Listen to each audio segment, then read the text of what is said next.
Olá pessoal, sou a professora Camila e hoje nós vamos trabalhar limites infinitos e funções quocientes. Vamos lembrar que quando dividimos um número positivo por números positivos próximos de zero, o resultado da divisão será um número muito grande.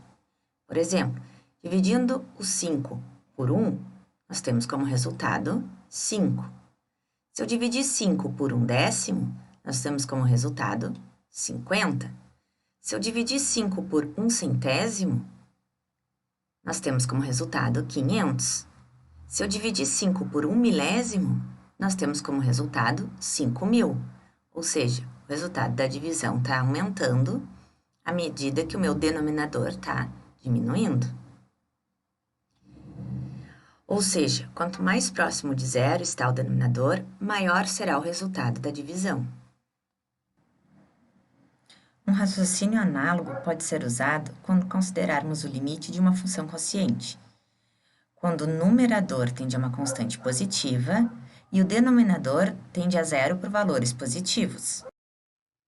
Por exemplo, limite da f de x sobre g de x quando x tende a A, se o limite da f de x for uma constante positiva e o da g de x tender a zero por valores maiores que zero, ou seja, por valores positivos, então o resultado desse limite vai ser mais infinito.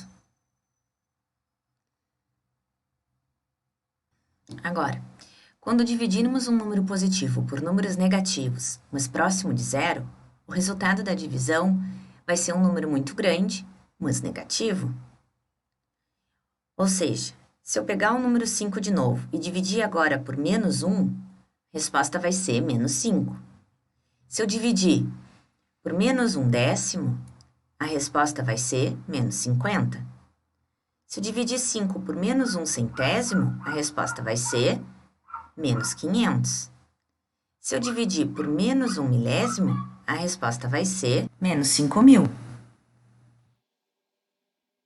Ou seja, podemos observar que quanto mais próximo de zero está o denominador, menor é o resultado dessa divisão.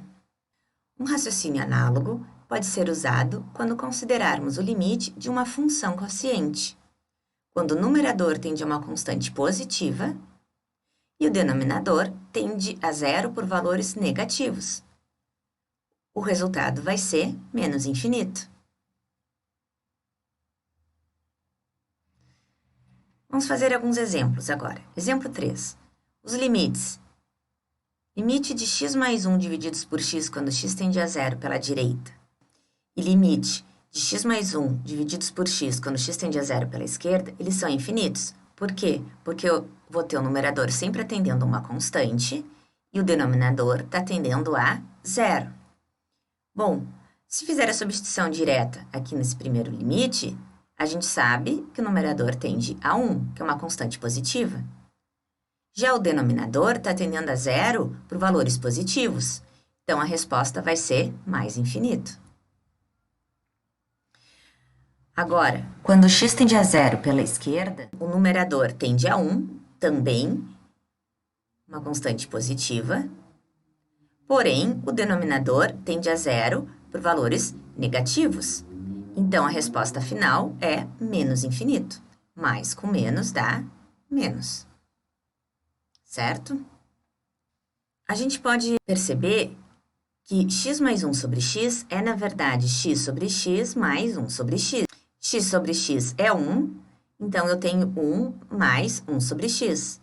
E a gente pode obter, então, o gráfico dessa função deslocando o gráfico da função recíproca uma unidade para cima, porque eu estou somando 1 aqui, ó. Então, está aqui o gráfico da minha função x mais 1 divididos por x. E nesse gráfico, a gente pode visualizar o cálculo desses limites. Então, quando x está tendendo a zero pela direita, x está se aproximando de zero pela direita, valores maiores que zero, a minha função está subindo, está indo para mais infinito. Então, esse aqui, resposta da letra A. Então, o cálculo desse limite me permite desenhar essa parte do gráfico aqui, ó, tendendo a mais infinito. Já o cálculo do limite de quando x tende a zero pela esquerda, a gente está aqui, aproximando de zero pela esquerda, a minha função está descendo, que é menos infinito. Então, esse aqui é B. Então, essa resposta aqui desse limite é que nos dá a informação de que o gráfico está descendo. E o fato de ter subido uma unidade é que da função recíproca, o gráfico estaria aqui o eixo x seria uma assíntota horizontal, que a gente vai ver mais adiante, e passa a ser aqui em y igual a 1. A assíntota vertical a gente já viu e já sabe que vale x igual a 0. X igual a 0 é a assíntota vertical. Certo? Bom, vamos ver então agora um resumo sobre o que acontece com as funções quocientes quando o numerador tende a uma constante e o denominador tende a 0. Então, a primeira situação é essa. O numerador tende a uma constante positiva e o denominador tende a 0 por valores positivos. Tá aqui, constante positiva e o denominador tende a 0 por valores positivos. Resultado é mais infinito. Aqui, então, já foi escrito a representação do limite bilateral. E as mesmas regras valem se trocarmos esse limite de x tendendo a A por limite de x tendendo a A pela direita ou x tendendo a A pela esquerda. Certo? Agora, segunda situação. O numerador tende a uma constante positiva, mas o denominador tende a 0 por valores negativos. Positivo e negativo. Mais com menos, resultado é menos infinito. Terceira situação. O numerador agora tende a uma constante negativa. E o denominador tende a 0 por valores positivos. Então, menos com mais dá menos, resultado, menos infinito. E a quarta situação. O numerador tende a uma constante negativa. E o denominador tende a 0 por valores negativos. Então, menos com menos, regras de sinais, vai dar mais. Resposta final do limite vai ser mais infinito. Certo? Bom, então vamos fazer alguns exemplos. Calcule os limites. Se vocês observarem esses limites todos colocados aqui, o numerador tende a uma constante e o denominador tende a 0. Então, a gente já sabe que o resultado desses limites vai ser infinito. O que a gente precisa estudar agora é o sinal desse infinito. Então, vamos lá. Para determinar se vai ser mais infinito ou menos infinito, a gente tem que analisar o sinal do numerador e do denominador, como a gente fez anteriormente. Então, vamos lá. Letra A. Quero calcular o limite de 2x mais 1 divididos por x menos 1 quando x tende a 1 pela direita. Então, se eu substituir o x por 1 aqui no numerador, a gente tem 3, que é uma constante positiva. Como o x está tendendo a 1 pela direita, ele está se aproximando de 1 por valores maiores que 1. Então, essa diferença, x menos 1, quando x tende a 1 pela direita, vai ser positiva. Vai tender a 0 por valores maiores que 0, por valores positivos. Então, mais com mais, mais. Resposta é mais infinito. Certo? Bom, letra B. Quero calcular o limite de x ao quadrado mais 2 divididos por x menos 2. De x tendendo a 2 pela esquerda. Então, agora x vai se aproximar de 2 por valores menores que 2. Fazendo a substituição direta aqui no numerador, nós temos 2 ao quadrado, 4 mais 2, 6, que é uma constante positiva. Se o x se aproximar de 2 pela esquerda, essa diferença x menos 2 vai ser negativa, porque o x está se aproximando de 2 por valores menores que 2. E o cálculo dessa diferença ainda estou fazendo descontar 2, ó. Então, isso aqui vai tender a 0, mas por valores negativos. Regra de sinais, então, mais com menos dá menos. Resposta, menos infinito. Letra C. Quero calcular o limite de cosseno de x menos 2 divididos por x quando x tende a 0 pela direita. Bom, cosseno de 0 é 1, 1 menos 2 vai dar menos 1. Então, o numerador é uma constante negativa. E o denominador, o x está tendendo a 0 pela direita, por valores maiores do que 0, então o denominador está tendendo a 0 por valores positivos. Então, menos com mais vai dar menos. Resposta, menos infinito. Letra D. Quero calcular o limite de menos 4 divididos por 1 mais x, quando x tende a menos 1 pela esquerda. Bom, o numerador é uma constante negativa. E quando a gente substituir o menos 1 nessa diferença aqui de 1 mais x, isso aqui vai dar zero, vai se aproximar de zero por valores negativos, porque x está tendendo a menos 1 pela esquerda, por valores menores que menos 1. Então, regra de sinal aqui, menos com menos vai dar mais, resposta, mais infinito. Certo? Bom, agora nós vamos ver então um resumo sobre o que acontece com as funções quociente quando o numerador tende a infinito e o denominador tende a uma constante. Bom, se o denominador tende a mais infinito e o denominador tende a uma constante positiva, a gente vai fazer de novo regras de sinais, mais com mais vai dar mais infinito. Então, esse aqui é o primeiro caso. Lembrando que esse limite bilateral pode ser trocado pelo limite à direita ou à esquerda, que a regra continua valendo. Bom, segunda situação. O numerador tende a menos infinito e o denominador tende a uma constante positiva.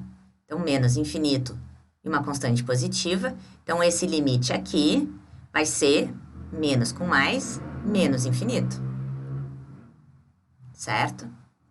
Vamos para a terceira situação. Agora, o numerador tende a mais infinito. E o denominador tende a uma constante negativa. Então, mais infinito e uma constante negativa. Então, o resultado desse limite vai ser mais com menos, menos infinito. Quarta e última situação. O numerador tende a menos infinito e o denominador tende a uma constante negativa. Então, numerador menos infinito e o denominador uma constante negativa. Então, menos com menos vai dar mais infinito. Nesses 4 casos que a gente acabou de falar, o denominador está tendendo a uma constante diferente de zero, tá? Exemplo 5.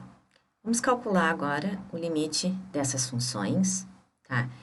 E se a gente observar, todas essas funções possuem o numerador tendendo a infinito, a gente vai ver caso a caso, e o denominador vai tender a uma constante. Então, a gente já viu que quando isso acontece, o resultado do limite é infinito. O que a gente tem que determinar agora é o sinal desse infinito. Então, para determinar se a resposta é mais ou menos infinito, que é o que a gente não sabe, a gente tem que analisar o sinal do numerador e do denominador. Então, vamos lá. Letra A. Quero calcular o limite de tangente de x divididos por 2x, quando x tende a π meios pela esquerda. Bom, então, só para lembrar o gráfico da função tangente, tá aqui, eu tenho que o x está tendendo a π meios pela esquerda, então, o x está tendendo a π meios pela esquerda, a gente está vindo por aqui, e a função está vindo aqui e está subindo. Então, isso dá mais infinito. Ao substituir o π meios no denominador, isso vai dar π que é maior do que zero, então, positivo com positivo vai dar resposta positiva, então, mais infinito. Letra B. Quero calcular o limite de ln de x divididos por x ao quadrado menos 5x mais 1, quando x tende a zero pela direita. Bom, vamos lembrar o gráfico de ln de x, né? É esse aqui. O x está tendendo a zero pela direita, então, o x está tendendo a zero por valores maiores que zero. Então, meu gráfico está aqui, ó, descendo, indo para menos infinito. E se a gente substituir o zero aqui no denominador, a gente tem 1 como resposta, que é um número positivo. Então, regras de sinais, menos com mais vai dar menos, então, resposta final, menos infinito. Letra C. Quero calcular agora o limite da cotangente de x divididos por 3 menos x, quando x tende a π pela direita. Então, lembrando o gráfico da cotangente de x, está aqui. O x está tendendo a π pela direita, então, é por valores maiores que π, aqui. Então, a minha função está indo para mais infinito, certo? E o denominador aqui, né, essa diferença, 3 menos π, lembrando que o π é aproximadamente 3,14, então, essa diferença aqui é um número menor do que zero. Então, pela regra de sinal, mais com menos vai dar menos, resposta final, menos infinito. Certo? Letra D. quero calcular o limite de 1 sobre x divididos por cosseno de x menos 2, quando x tende a zero pela esquerda. Bom, então vamos lembrar o gráfico da função 1 sobre x, né, que é a função recíproca. Meu x está se aproximando de zero pela esquerda, ou seja, por valores menores, e a minha função está indo lá para baixo, ó. Então, o resultado é menos infinito no numerador. E o denominador? Vamos lembrar a função cosseno? Cosseno de zero é 1. Tá aqui, ó. Então, isso aqui vai ser 1 menos 2, que é menos 1, que é menor do que zero. Então, menos com menos vai dar mais. Resposta final, mais infinitos. Certo, pessoal? Então, a aula de hoje foi sobre limites infinitos e funções quocientes. Espero que vocês tenham gostado. Até a próxima aula.